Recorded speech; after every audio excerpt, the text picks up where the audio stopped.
My channel for more upcoming lesson videos. अस्सलाम वालेकुम बच्चों, आज हम 9वीं जमात में हम कतात पढ़ने जा रहे हैं। अगर इस चैनल पे आप लोग नए हो तो मेरे चैनल को ज़रूर शेयर कीजिए, सब्सक्राइब कीजिए। तो आइए हम अपनी कतात की शुरुआत करते हैं। सबसे पहले हम पहली बात पे नज़र डालेंगे। कतात नज़म की सनफ़ को कहते हैं जिसमें किसी खास ख्याल, जज्बे या कैफियत को बयान किया जाता है। इसके हर शेर का दूसरा मिसरा हम काफिया होता है। इसके अशार की तादाद कम से कम 2 होती है, ज़्यादा की कोई कैद नहीं। गज़ल की तरह इसमें भी मतलब कहना ज़रूरी नहीं। ज़्यादातर 2 शेरी कतात का चलन आम है। तो यहाँ पे जैसे बच्चों आपने गज़लें पढ़ी और आपने नात पढ़ी होगी और आपने नज़म पढ़ी होगी, तो ये भी हमारी एक गज़ल और नज़म की तरह, ये शेर की तरह ही है। तो आइए हम अपनी कतात की शुरुआत करते हैं। हमारे जो कतात के शायर हैं नज़ीर अकबर आबादी, उन्होंने बड़ी खूबसूरत अंदाज में इस कतात को लिखा है, बयान किया है। तो सबसे पहले हम उनका तारुफ पढ़ेंगे।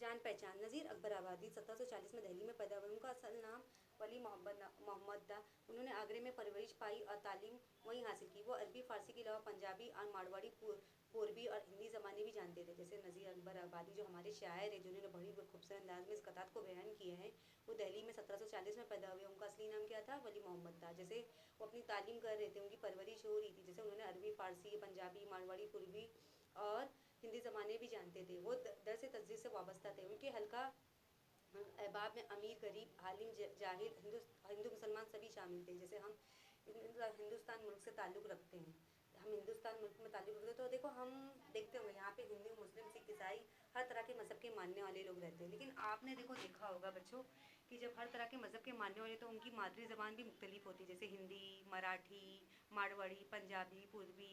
और जब हम स्कूल में जब पढ़ते हैं, जमात में पढ़ते हैं, तो देखो हम इंग्लिश भी सीखते हैं, उर्दू भी सीखते हैं, अंग्रेज़ी भी सीखते हैं, अरबी, मराठी, मारवाड़ी, तेलुगु, ये तरह तरह की ज़बानें हैं।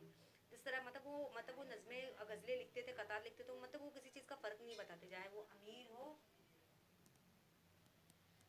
गरीब हो, चाहे आलिम हो, जाहिल हो, सब किसी से हर किसी को बराबरी बताते थे। नज़ीर अपनी नज़मों में बोलचाल की ज़बान इस्तेमाल करते थे। इस वजह से वो अवामी शायर बन गए। इनके कलाम में हिंदुस्तान के मौसमों और त्योहारों का तस्करा मिलता है। वो अपनी आम बोलचाल का इस्तेमाल करते थे। और उनके कलाम में किस किस का जिक्र रहेगा? हिंदुस्तान के मौसमों का, त्योहारों का जिक्र ज़रूर रहता है। उनका इंतकाल 1830 में हुआ। जैसे वो उनकी वफ़ात कब हुई, दुनिया से कब रुखसत हो गए? 1830 में हुआ। आइए हम अपनी कतार की शुरुआत करते हैं। नज़ीर यार की हमने जो कल ज़ियाफ़त की, पकाया कर्ज़ मंगा कर पुलाव और कलिया। सो या सो सो यार आप ना आया रकीब को भेजा। हज़ार है हम ऐसे नसीब के बलिया। इधर तो कर्ज़ हुआ उधर ना आया यार। पकाई खीर थी किस्मत से हो गया दलिया। अभी यहाँ पे शायर कहना क्या चाहते हैं? यहाँ पे हम हमारी जो कतात में शायर क्या कहना चाहते हैं कि नज़ीर यार की हमने जो कल ज़ियाफ़त की, पकाया कर्ज़ मंगा कर पुलाव या कलिया। अभी इसकी हम तशरीह देखेंगे कि जो शायर हैं बड़ी खूबसूरत अंदाज में इस कतात को बयान किया। वो कहना चाहते हैं कि हम दुनिया के, जब अल्लाह ताला ने इंसानों को दुनिया में भेजा है, ये इम्तिहानी दुनिया, हम यहाँ पे इम्तिहान देने के लिए आए, हम अच्छाई बुराई को समझने के लिए आए, हमारे लिए सही क्या गलत क्या है, हम अल्लाह के रसूल के पैगाम से हम अपनी ज़िंदगी गुजारना चाहते हैं। लेकिन आजकल का जो दौर चल रहा है, जैसे आज हम कौन से ये साल में जी रहे हैं? हम 2024 में जी रहे हैं। लेकिन अगर हम 200 साल पहले जाए, जब हम दुनिया में 1000 साल पीछे जाए, पास में जाए, हम माजी में जाए, तो देखो पैगंबर आए, पैगंबरों के उनके अहकाम क्या आते, उनके पैगाम क्या आते कि वो चाहते थे कि अल्लाह के उसके रसूल के मुताबिक हमें ज़िंदगी गुजारनी चाहिए। जैसे हम पहले से लेकर आखिरी पैगंबरों तक के बारे में तो आपने सुना होगा, हर पैगंबर का यही था, उनका यही कहना था कि अल्लाह की इबादत करो, अल्लाह के सिवाय कोई माबूद नहीं, और अल्लाह हुज़ूर सल्लल्लाहु अलैहि वसल्लम अल्लाह के बंदे और रसूल है, हम किसके? हुज़ूर सल्लल्लाहु अलैहि वसल्लम के उम्मती है। लेकिन शायर कहना चाहते हैं, नज़ीर यार की हमने जो कल ज़ियाफ़त की, पकाया कर्ज़ मंगा कर पुलाव और कलिया। लेकिन आज के ज़माने में हम जो जी रहे 2024 में, हम बड़े बड़े सुपरस्टार को देखते हैं, एक्टर्स को देखते हैं, सिंगर को देखते हैं, स्पोर्ट्स स्टार को देखते हैं, तो हमारे अंदर भी एक ख्वाहिशें जग जाती है कि हम भी अपने ख्वाबों को पूरा करेंगे। जब हम पढ़ाई लिखते, देखो हमारे माँ बाप का भी सपना यही रहता है कि हम पढ़ लिख कर अफसर बने, डॉक्टर, इंजीनियर बने, बड़े कारोबारी बने, बिजनेसमैन बने, सब कुछ बने, अच्छा पायलट बने, हवाई, ये सब अच्छा पढ़ा लिखा इंसान बने। लेकिन हमें इस बात की समझ नहीं होती। बाज़ लोग ऐसे रहते हैं कि जो अपनी समझ को भूल जाते हैं, उन्हें बिल्कुल फ़र्क ही नहीं पड़ता कि हम हलाल रोज़ी कमा रहे कि हराम कमाई कमा रहे। लेकिन अल्लाह के रसूल ने अल्लाह ने हुक्म दिया कि हमें हलाल रोज़ी कमानी चाहिए। लेकिन यहाँ पे शायर ये कहते हैं कि आजकल हम दुनिया में ऐसे मस्त हो गए, ऐसे मगन हो गए कि हमें खबर ही नहीं हो रही है کہ ہم اپنے کاروبار کو بڑھانے کے لیے ہم قرض تک لے لے رہے کہ ہم کیا پلاؤ پکانے کی کوشش کریں کلیا بن جا رہا ہے، مطلب ہم کیا سوچیں، دیکھو اگر ہم کاروبار کرتے ہیں تو اس میں نفع بھی ہوتا ہے نقصان بھی ہوتا ہے. سو یار آپ نہ آیا رقیب کو بھیجا، ہزار ہے ہم ایسے نصیب کے بدیا. لیکن کبھی کبھی کچھ اتنی بھاگ دوڑ میں ہم دنیا کی ہم زندگی میں اتنے مشغول ہو جاتے ہیں کہ ہمیں اپنے رب کی یاد ہی نہیں آتی. ہم اپنے ایسے رب کو ایسا لگتا ہے بھول ہی جاتے ہیں. ہم کب یاد کرتے جب ہمارے پر کوئی مصیبت نازل ہوتی، پریشانی آتی یا آزمائش آتی تب یاد کرتے ہیں. لیکن جب اچھے وقت پہ ہم اپنے مست مگن میں مشغول رہتے ہیں. ادھر تو قرض ہوا اور ادھر نہ آیا یار. کبھی کبھی ہم اتنے قرض کے بوجھ میں لگ جاتے کہ ہمارے ہاتھ کچھ نہیں آتا ہے اور ہم اپنے ہاتھ سے خالی ہو جاتا ہے.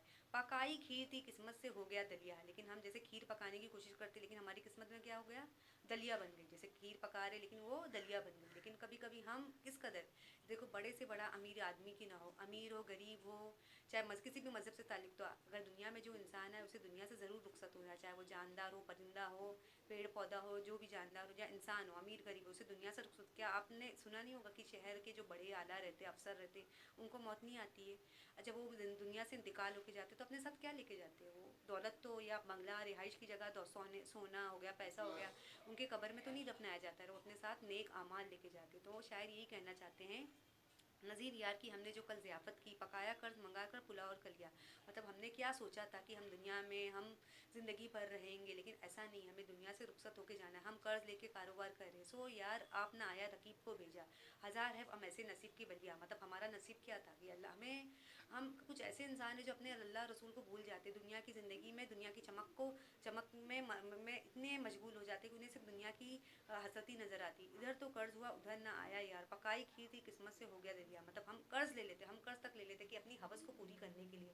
جیسے یہاں پہ آج کل کی عورتوں کے رہتے ہیں نا خواہش، اگر میری سہیلی نے 1 تولے کا سونا پہنا تو میں اسے 2 تولے کا سونا پہن کے بتاؤں گی. اگر میرے پاس 1 کڑا ہے تو میں 4 کڑا بناؤں گی. مطلب یہ ہرس و حوث، لالچ، یہ ہمیں کہیں کا نہیں چھوڑے گی.